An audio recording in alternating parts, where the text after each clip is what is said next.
اعوذ باللہ من الشیطان الرجیم بسم اللہ الرحمن الرحیم الحمد للہ رب العالمین الصلاة والسلام علی اشرف الانبیاء والمرسلین وآلہ الطیبین الطاہرین اما بعد فقد قال امام حسن العسکری علیہ الصلاة والسلام علامات المؤمن خمس صلاة 51 وزیارة الاربعین والتختم بالیمین وتعفیر الجبین والجہر بسم اللہ الرحمن الرحیم۔ تمام ناظرین کرام و حاضرین کرام اور مشائخ کرام جو امام حسین علیہ السلام کی زیارت کے لیے باپیادہ اپنے اپنے وطن سے نکل کر کے امام حسین علیہ السلام کی بارگاہ اشرف تک اپنے قدم کو بڑھا رہے ہیں، ان تمام زائرین، ان تمام مشائخ کرام کی خدمت میں ہمارا سلام عرض ہے۔ عزیزان محترم، یہ انسان جو آج یہ چلا جا رہا ہے اور اپنے اپنے سفر کو طے کر رہا ہے، یہ سفر کس کے لیے ہے؟ یہ سفر صرف اور صرف یہ زیارت ہے، اور زیارت امام حسین کا سفر ہے کہ جو ہر انسان اپنے سفر کا آغاز کر رہا ہے اور اپنے آپ کو منزل امام حسین تک پہنچا رہا ہے، امام حسین علیہ السلام کے روضہ اقدس تک پہنچا رہا ہے۔ آپ دیکھیں کہ آخر یہ زیارت کیا چیز ہے، زیارت کہتے کس کو ہیں؟ سب سے پہلے اس چیز کو سمجھنا ہوگا کہ زیارت کہتے کس کو ہیں۔ زیارت کے جو ہیں وہ معنی یہ ہیں اور مفہوم یہ ہیں کہ زیارت انسان جو ہے وہ کسی مشہد مقدسہ کے اوپر یا دینی شخصیات کے حضور میں یعنی یا دینی رہنما کے خدمت میں انسان اپنے آپ کو حاضر کرے، اس کو زیارت کہتے ہیں۔ اور زیارت کے لغوی اور اصطلاحی معنی بھی اگر دیکھے جائیں تو لغت میں زیارت کا معنی یہ ہے کہ انسان اپنے آپ کو دنیا سے علیحدہ کر لے، دنیا سے اپنے چہرے کو موڑ لے، اپنے رخ کو موڑ لے، اور اس کے بعد کسی ایک جانب اپنے توجہ اور اپنی زیارت کو اپنے جو ہے وہ توجہ کو رکھے۔ اس چیز کو کہتے ہیں زیارت لغت میں۔ اسی لیے جو زائر امام حسین ہوتا ہے وہ اپنی نظر التفات کو دنیا سے ہٹا لیتا ہے اور صرف اس کا مقصد اور اس کا قصد اور اس کا ارادہ امام حسین علیہ السلام ہوتا ہے، کیونکہ امام حسین علیہ السلام کی خدمت میں وہ شخص آ رہا ہوتا ہے۔ اصطلاح میں اسی چیز کو جب کہا گیا تو اصطلاح میں اس کو یہ کہا گیا کہ دینی شخصیات کو یا مذہبی رہنما کی خدمت میں یا جو ہے وہ مقامات مقدسہ کے اوپر جو انسان اپنی حاضری دے اور وہاں پہ پہنچنے کو زیارت کہا جاتا ہے۔ زیارت رسول خدا کے زمانے میں بھی تھی، صلی اللہ علیہ وآلہ وسلم کے زمانے میں زیارت کا رواج تھا، قبور کی زیارتیں ہوتی تھیں، مزارات کی زیارتیں ہوتی تھیں۔ جیسا کہ قرآن نے واضح طور سے انکار تو نہیں کیا، لیکن قرآن نے اتنا ضرور کہا کہ لا تصلی علی احد منہم۔ سورہ توبہ کی یہ آیت ہے کہ اے میرے حبیب، آپ ان لوگوں کی قبروں کے اوپر نماز نہ پڑھیے، ان کی نماز جنازہ نہ پڑھائیے اور ان کی قبور کے اوپر جا کے آپ کھڑے نہ ہوئیے، بلکہ یہ لوگوں کی موت جو ہے وہ فسق کی موت ہے، فاسق ہو کر کے دنیا سے رخصت ہوئے ہیں۔ تو معلوم یہ ہوا کہ رسول خدا کے زمانے میں قبور کے اوپر جانا یہ باعث اجر و ثواب تھا، اسی لیے رسول خدا کو پروردگار عالم نے سورہ توبہ میں منع کیا کہ جو اگر فاسقین دنیا سے رخصت ہوں تو ان کی نماز جنازہ نہ پڑھائیے آپ اور ان کی قبروں پہ جا کے آپ کھڑے نہ ہوئیے، جس کو جو ہے وہ مجموع البیان میں اس کے تفسیر میں بیان کیا گیا کہ یہ زیارت قبور کرنا بلکہ یہ جو ہے باعث اجر و ثواب ہے۔ عزیزان محترم، آپ دیکھیں کہ زیارت کس کو کہتے ہیں کہ مشاہد مقدسہ اور جو ہے وہ مکانات مقدسہ کے اوپر انسان کی حاضری ہو جانا، اس کو کہتے ہیں زیارت۔ جس طریقے سے خانہ کعبہ اگر انسان جاتا ہے تو خانہ کعبہ میں جانے کے بعد انسان طواف کرتا ہے، یہ اس کی زیارت ہوتی ہے۔ وہاں پہ جا کے حج و عمرہ بجا لاتا ہے، یہ اس کی زیارت ہوتی ہے۔ تو حج و عمرہ میں حج اور عمرے کو بجا لانا، خانہ کعبہ میں پہنچ کر کے اور طواف بجا لانا، وہاں کے سعی کر لینا، یہ وہاں کی زیارت کہی جاتی ہے، کیونکہ یہ جو ہے یہاں پہ کوئی دفن نہیں ہے بلکہ یہ خدا کا ایک گھر ہے کہ جس کی زیارت ایک عظیم ثواب اور ایک عظیم اجر رکھتی ہے۔ اس کے علاوہ آپ آئیے کہ جب مدینہ منورہ میں کہ رسول خدا کی زیارت ہے وہاں پہ، اور تمام مسلمان دنیا اور جو ہے وہ اس عالم کے تمام افراد اور انسان جو ہیں وہ تمام کے تمام لوگ امام رسول خدا علیہ السلام کی زیارت کے لیے مدینہ میں جاتے ہیں، اور اہل تسنن اور اہل تشیع دونوں حضرات ہر دو فرقے میں یہ بات رائج ہے اور ان کے نزدیک یہ بات ثابت ہے کہ رسول خدا کی زیارت کی جاتی ہے۔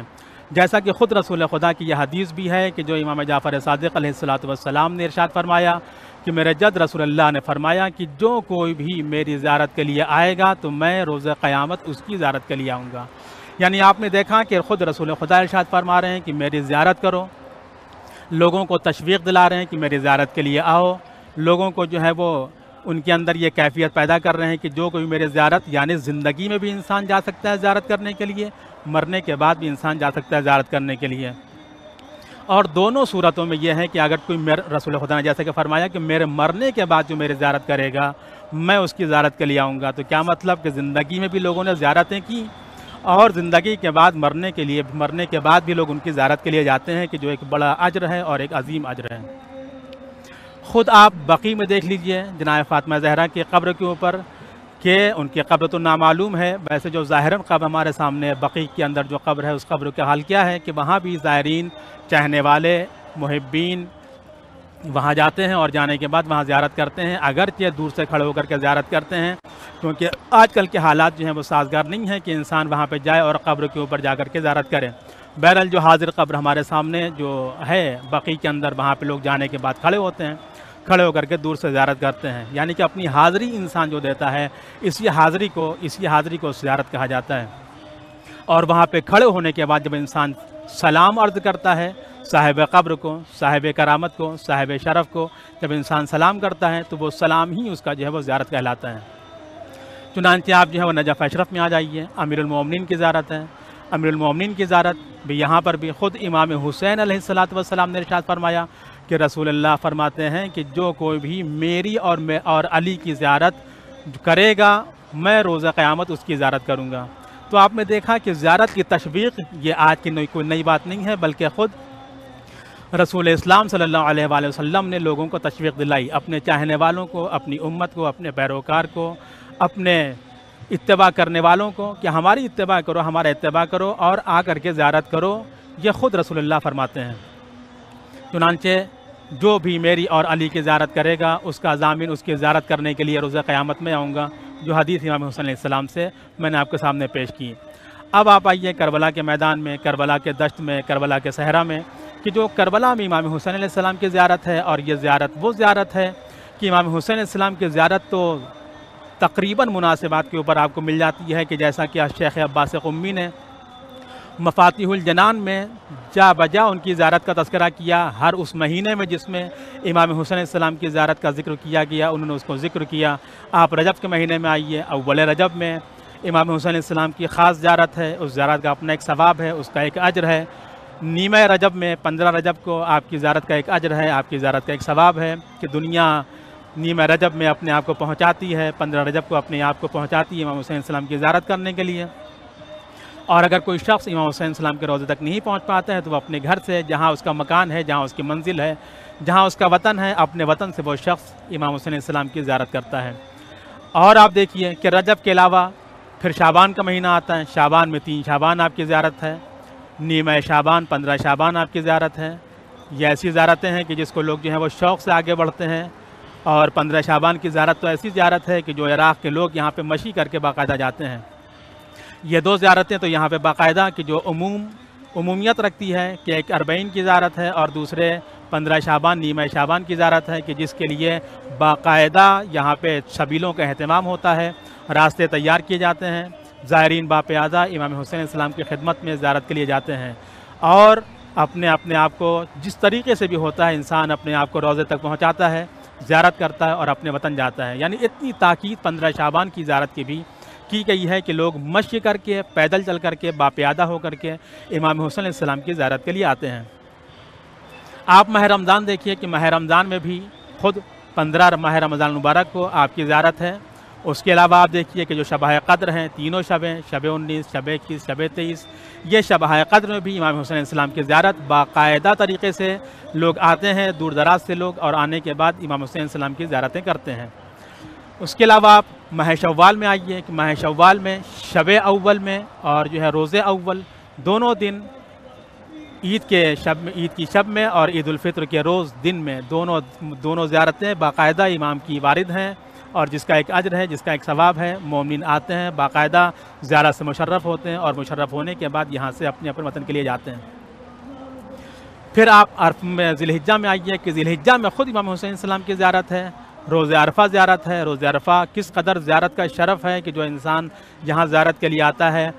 حتیٰ کہ روز عرفہ کے لیے روایت میں ملتا ہے کہ سب سے پہلے پروردگار عالم کی نظر التفات امام حسین علیہ السلام کے روضے پہ آتی ہے۔ اس کے بعد منا کے میدان میں آئے ہوئے حاجیوں کے اوپر نظر رحمت اور نظر التفات مولا کی پڑتی ہے، پروردگار عالم کی پڑتی ہے۔ تو سائل نے یہاں پہ سوال بھی کیا جیسا کہ مولا سے، تو مولا نے فرمایا کہ یہاں پہ جتنے بھی آئے ہوئے ہیں سب کے سب جو ہیں وہ خالص عشق رکھنے والے ہیں، اور ایک لفظ استعمال ہوا ہے کہ جو امام نے فرمایا کہ یہاں جتنے کے جتنے وہ سب کے سب حلالی ہیں، غیر حلالی نہیں ہیں۔ اور اس کا دوسرا رخ اگر دیکھا جائے تو جتنے بھی اگر خانہ کعبہ میں پہنچتے ہیں تو وہ سارے کے سارے حلالی نہیں ہوتے، بلکہ کچھ نہ کچھ اس کے اندر غیر حلالی بھی ہوتے ہیں۔ یعنی اس قدر فضیلت عرفہ کی زیارت میں امام نے فرمایا کہ عرفے میں لوگ جو زیارت کرنے کے لیے آتے ہیں، عرفے کے بعد آپ آئیے خود یوم نہر یوم جو ہے قربان آپ دیکھیے، عید الاضحیٰ کی زیارت۔ عید الاضحیٰ کی زیارت بھی ایسی زیارت ہے کہ جس کے لیے باقاعدہ تاکید کی گئی ہے، اور اس کے لوگ زیارت کرتے ہیں اور زیارت کرنے کے بعد واپس جاتے ہیں۔ پھر آئندہ کا محرم جو اگلا مہینہ ہے، محرم کا مہینہ ہے، محرم کے اندر بھی سارے کے سارے ایام ہی امام حسین علیہ السلام کے ہیں، اور لوگ باقاعدہ زیارت کرنے کے لیے یہاں پہ آتے بھی ہیں۔ لیکن جو روز عاشور ہے، عاشورہ کا دن ہے، وہ عاشورہ کا دن وہ دن ہے کہ جس دن باقاعدہ امام حسین علیہ السلام کی زیارت جو ہے وارد ہے۔ حتیٰ کہ زیارت عاشورہ جو امام حسین علیہ السلام کی ہے، معروفہ ہو یا غیر معروفہ ہو، کہ جو ہر انسان کے اوپر ہر کتب کے اندر جو ہے وہ یہ آپ کو زیارت عاشورہ مل جائے گی۔ خود شیخ عباس قمی نے مفاتیح الجنان میں اس کا تذکرہ بھی باقاعدہ کیا ہے، اور روز عاشورہ کے بارے میں جو انہوں نے بیان بھی کیا ہے۔ اس کے آگے آپ آئیے کہ روز اربعین، کہ جس لیے آج ہم یہاں بیٹھے ہوئے ہیں، اور یہ آپ دیکھ رہے ہیں کہ یہ مشائخ کرام یہ جو ہے باقاعدہ اپنے اپنے منزلوں سے نکل کر کے امام حسین علیہ السلام کے روضے تک چلے جا رہے ہیں۔ یہ کیا ہے؟ یہ امام حسین علیہ السلام کی زیارت ہے، زیارت اربعین، کہ جس کے بارے میں خود امام حسن عسکری علیہ السلام نے ارشاد فرمایا کہ زیارت اربعین وہ زیارت ہے۔ جب علامت مومن بیان کی ہے مولا نے، تو اس علامات میں مولا نے فرمایا ہے کہ علامت مومن جو امام نے بیان فرمایا، تو فرماتے ہیں کہ دیکھو علامت مومن یہ ہے کہ انسان دن بھر میں 51 رکعت نماز پڑھے۔ عزیزان محترم، یہ 51 رکعت نماز کون سی ہیں؟ 17 رکعت نماز جو یومیہ ہیں، مغربین و ظہرین و صبح کی، اس کے علاوہ جو ہے 11 رکعت نماز شب ہے، اور اس کے بعد جو 23 رکعت نماز ہے وہ نافلہ کی نماز ہے، کہ جو تمام رکعتیں ملا کر کے تقریباً 51 رکعت ہوتی ہیں۔ کہ امام فرماتے ہیں کہ وہ شخص جو 51 رکعت نماز پڑھتا ہے، اس شخص کے اندر جو ہے وہ مومن کی علامت پائی جاتی ہے، یعنی وہ شخص جو ہے وہ مومن کہلاتا ہے۔ اب آپ دیکھیں کہ امام نے پھر جو دوسری علامت بیان فرمائی ہے، وہ فرمایا کہ زیارت الاربعین، کہ امام نے فرما دیا کہ وہ انسان مومن ہے کہ جو زیارت اربعین کرے۔ اب عزیزان محترم، لوگوں کے ذہن میں یہ سوال پیدا ہوتا ہے کہ ہم اگر نہ پہنچ سکے امام حسین علیہ السلام کے روضے تک تو کیا ہم نے زیارت اربعین نہ کی؟ اگر ہم امام حسین علیہ السلام کے روضے تک نہ آ سکے تو کیا ہم جو ہے مومن نہیں ہیں؟ نہیں عزیزان محترم، ایسا نہیں ہے، بالکل ہرگز ایسا نہیں ہے، بلکہ ہر وہ شخص جو زیارت اربعین پڑھے وہ شخص جو ہے وہ مومن ہے۔ امام نے حضور کی شرط نہیں لگائی ہے، امام نے زیارت کی شرط لگائی ہے کہ زیارت کرے انسان کہیں بھی ہو، جیسا کہ ابھی آگے گفتگو میں انشاءاللہ میں بیان کروں گا کہ کس طریقے سے انسان زیارت کرے اور کس طریقے سے انسان اپنے آپ کو امام کے روضے تک حاضر کر سکتا ہے۔ تو امام نے فرما دیا کہ زیارت اربعین جو انسان پڑھتا ہے وہ اگر ترک نہ کرے تو وہ اس شخص کے اندر علامت مومن پائی جاتی ہے۔ تیسری علامت بیان فرمائی کہ تختم بالیمین، کہ اپنے داہنے ہاتھ میں انگوٹھی پہنے، اور یہ انگوٹھی پہننا دائنے ہاتھ میں ایک علامت مومن کے علامات میں سے ایک علامت کا نام ہے۔ چوتھی بات جو بیان فرمائی کہ تعفیر بالجمین، کہ جبین اپنی پیشانی کو خاک کربلا پہ رکھے، یہ علامت مومن میں سے ایک علامت ہے۔ اور آخری کہ والجہر بسم اللہ الرحمن الرحیم، اور آخری بات جو یہ تھی کہ انسان جب نماز پڑھے تو اس کے اندر جہری طور سے بسم اللہ الرحمن الرحیم کو پڑھے، باوجہ بلند پڑھے، صلی اللہ علیہ یا ابا عبداللہ۔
تو آپ نے دیکھا کہ یہ علامت مومن ہے کہ جو امام نے فرمایا ہے کہ اگر انسان زیارت اربعین پڑھ لے،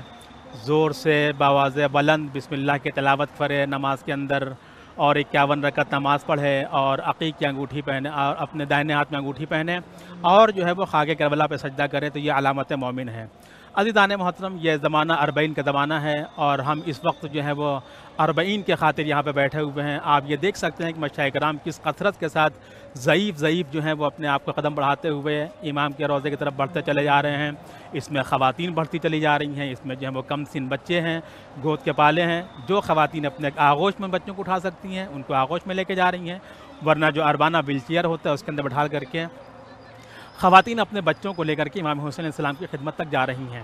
اب آپ یہ چیز دیکھ سکتے ہیں کہ یہ کیسا اشتیاق ہے، یہ کیسا شوق ہے، اور یہ کیسا سفر عشق ہے کہ انسان اپنے آپ کو مولا کی خدمت اور مولا کے حضور میں بلا رہا ہے۔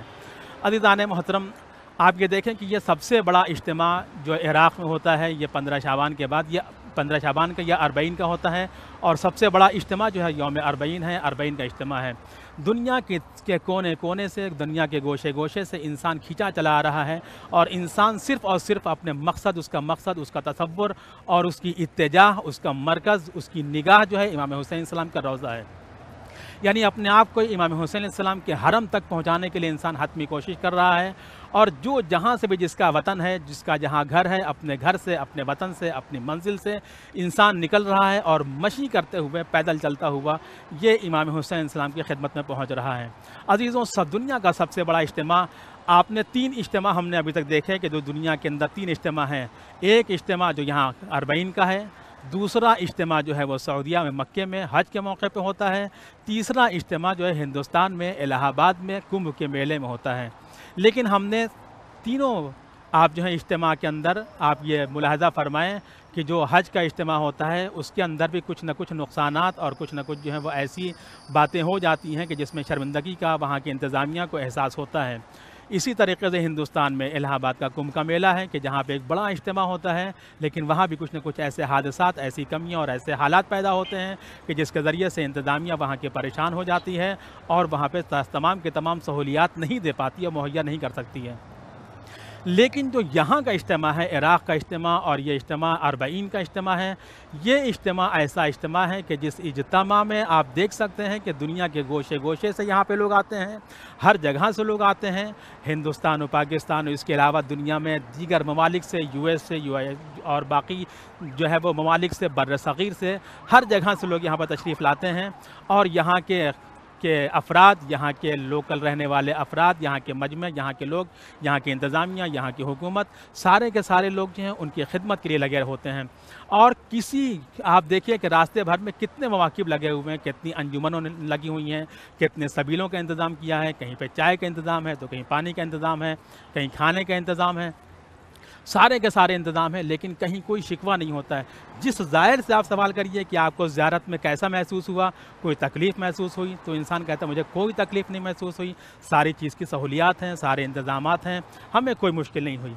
اور ہر انسان، ہر موقع والا، ہر انجمن، ہر سبیل والے صرف یہی دعا کرتے ہیں کہ سارے زائرین ہمارے پاس آ کے ٹھہریں،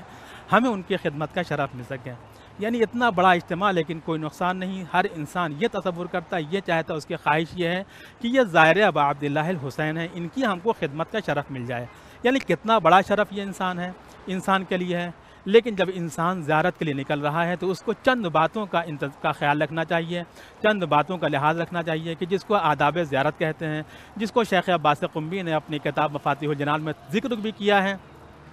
کہ جب انسان زیارت کا قصد کرے، زیارت کے لیے نکلے، تو اس کے لیے چند آداب ہیں۔ پہلا آداب میں سے پہلا ادب یہ ہے کہ انسان زیارت کے لیے نکلے تو غسل کر کے نکلے، غسل زیارت کر کے نکلے۔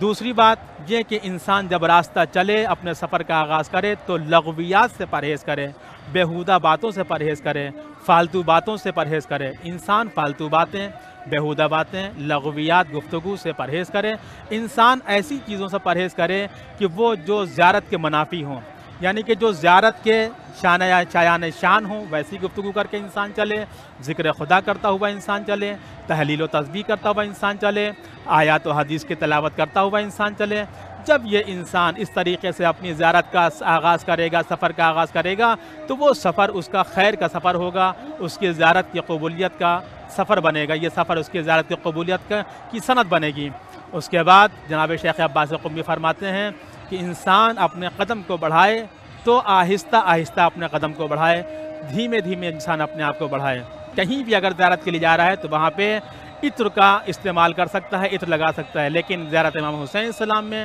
جب انسان جائے تو وہاں پہ عطر سے پرہیز کرے۔ امام شیخ عباس قمی آگے فرماتے ہیں کہ آداب زیارت میں سے ایک یہ بھی ہے کہ انسان جب رواق پہ کھڑا ہو، باب القبلہ میں کھڑا ہو، جب حرم کے اندر داخلہ لینا چاہتا ہو تو وہاں اذن دخول پڑھے اور اجازت طلب کریں کہ مولا کیا ہمیں اختیار ہے، ہمیں اجازت ہے کہ ہم آپ کے حرم کے اندر داخل ہو جائیں، کیونکہ یہ گھر وہ گھر ہیں کہ جس کے اندر بنا اجازت کے داخلہ ممنوع ہے۔ اس کے بعد فرماتے ہیں کہ جب وہ منزل آ جائے کہ جب انسان اذن دخول طلب کرے، جب اجازت طلب کرے اپنی حرم میں داخل ہونے کے لیے، تو ایسے موقع کے اوپر انسان تمام وہ چیز اپنے ذہن کے اندر اتارے اور خیال میں لائے کہ ہم کس کی بارگاہ میں جا رہے ہیں، اللہ کی جلالت، اللہ کا رحم، اللہ کی کرامت کو خیال میں رکھے کہ میں اللہ کا گنہگار بندہ ہوں، اللہ کا خاطی بندہ ہوں، اللہ کا بندہ ہوں لیکن گنہگار ہوں، اور صاحب قبر کی بھی اور صاحب مزار کی، صاحب مزار مقدس مشہد، صاحب قبر، صاحب روضہ، صاحب حرم کو اپنے خاطر میں رکھ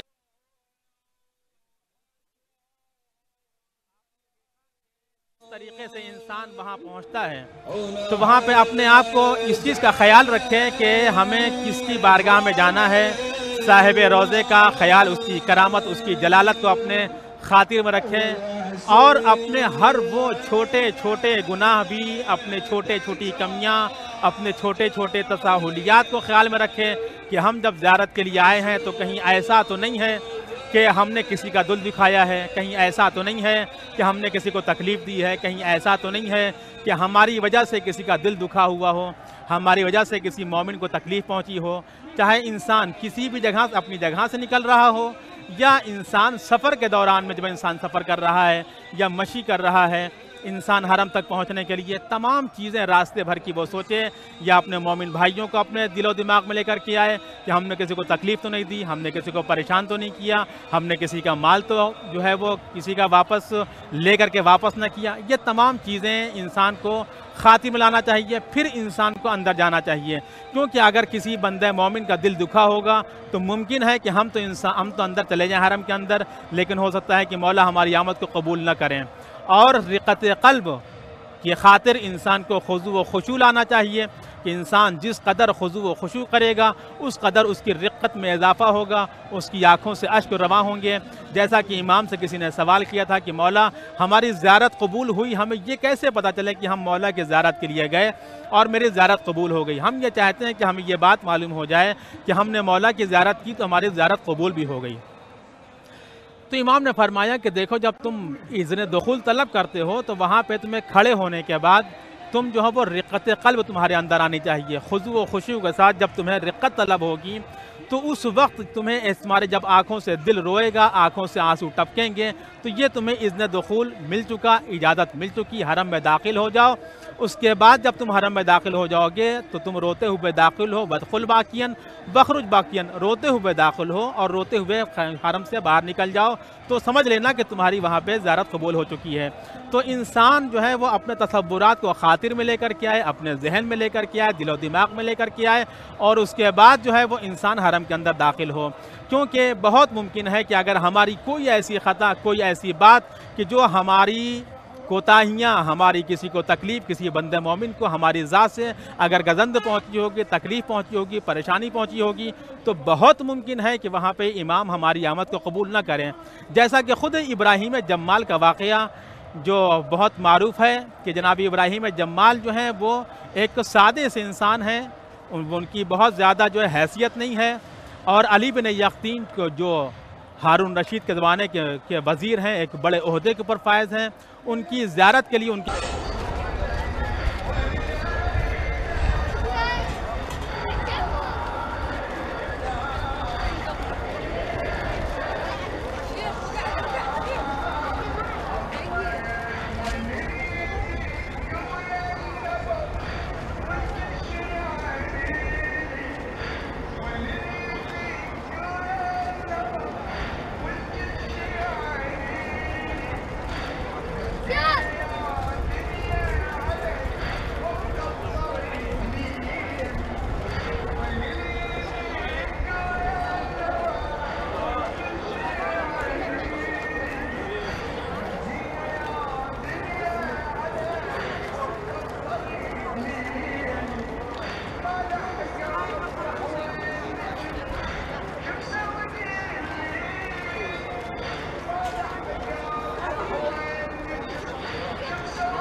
تو جناب علی بن یقطین کو یہ گمان تھا کہ ہم تو وزیر ہیں، ہم کو تو مولا کی طرف سے اجازت مل ہی جائے گی،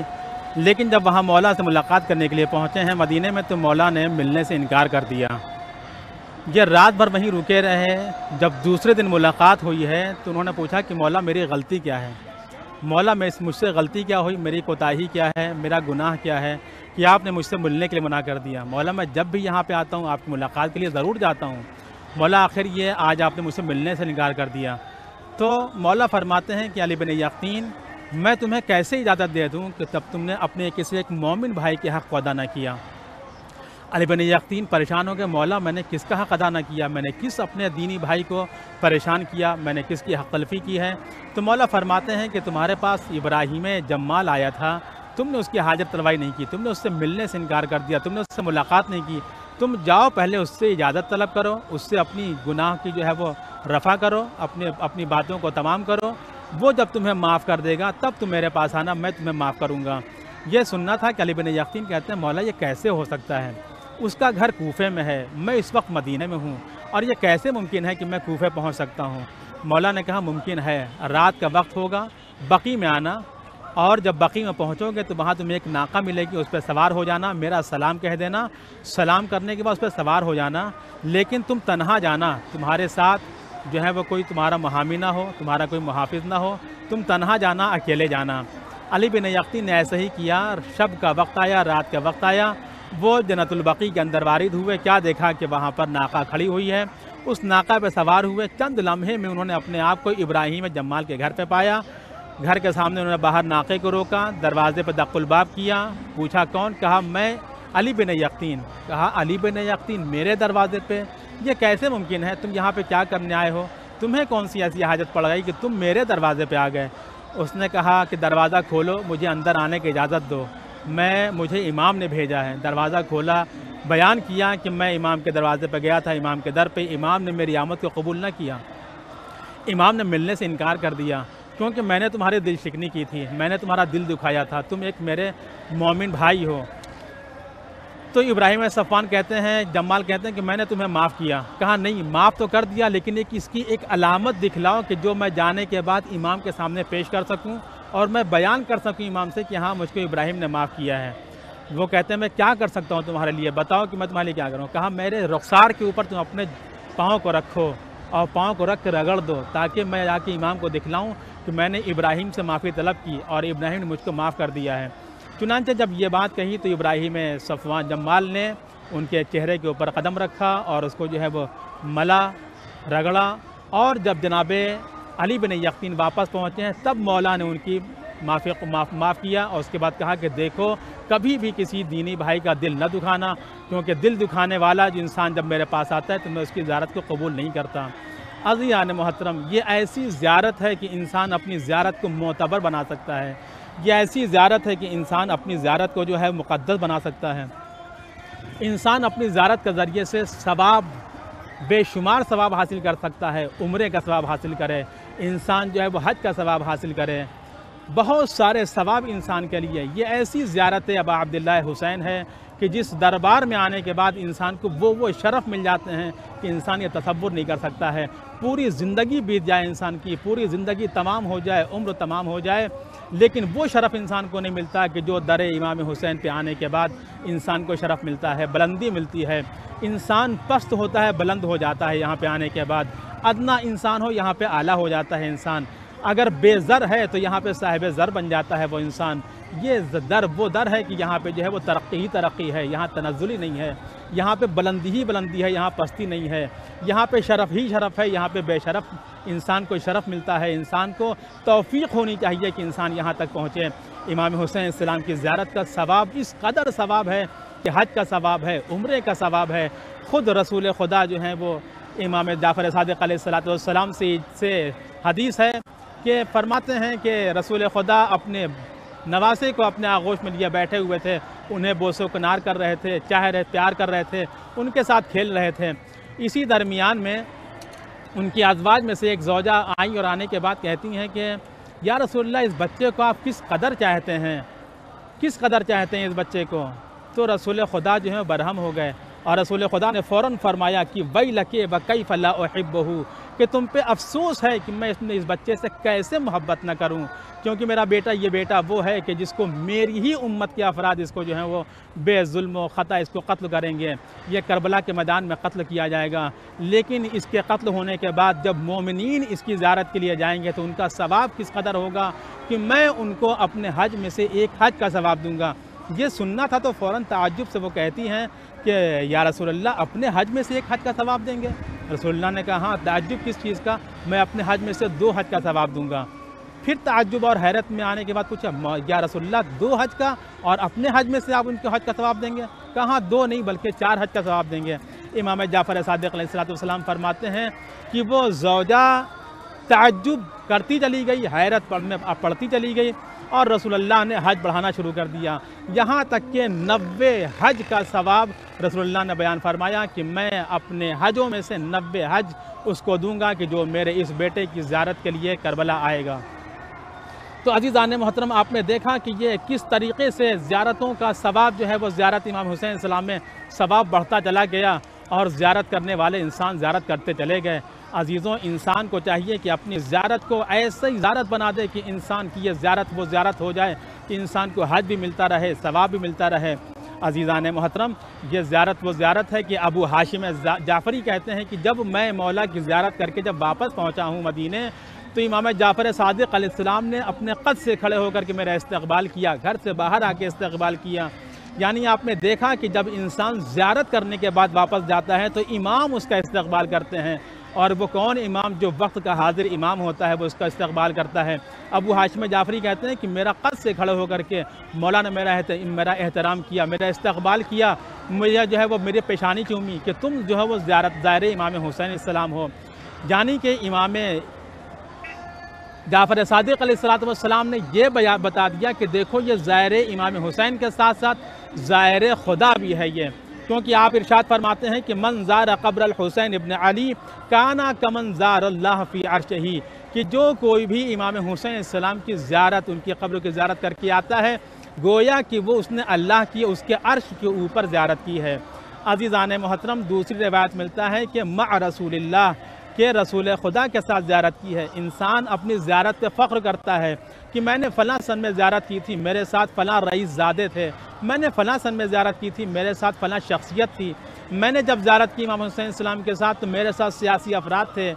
بہت سے لوگ جو ہیں وہ مادیات سے ماورا ہو کر کے جب معنویات میں آتے ہیں تو وہ کہتے ہیں ہمارے ساتھ علماء کا ہجوم تھا، ہمارے ساتھ فلاں جو ہیں وہ عالم باعمل تھے کہ جن کے ساتھ ہم نے زیارت امام حسین السلام کی ہے۔ تو انسان اپنا شرف سمجھتا ہے کہ ایک بڑی شخصیت کے ساتھ اس نے امام حسین السلام کی زیارت کی ہے، لیکن یہ انسان کو معلوم ہونا چاہیے کہ جب وہ زیارت امام حسین السلام کرتا ہے تو گویا کہ اس نے اللہ کی زیارت کی، رسول خدا کے ساتھ ساتھ زیارت کی، اللہ کے عرش کے اوپر زیارت کی۔ عزیزان محترم، یہ ایسی زیارت ہے کہ جس کو انسان ترک نہ کرے، اس زیارت کو ترک نہیں کرنا چاہیے۔ خوف و خطر کے باوجود بھی انسان اگر زیارت کے لیے آتا ہے تو اس کو اجر ملتا ہے، اس کو ثواب ملتا ہے۔ ایسے ہزاروں واقعات آپ کو مل جائیں گے کہ خوف و خطر کا زمانہ ہے، حالات ناسازگار ہیں، پھر بھی لوگوں نے آنے کے بعد زیارتیں کی ہیں۔ جیسا کہ متوکل کے زمانے کا واقعہ ہے کہ جب متوکل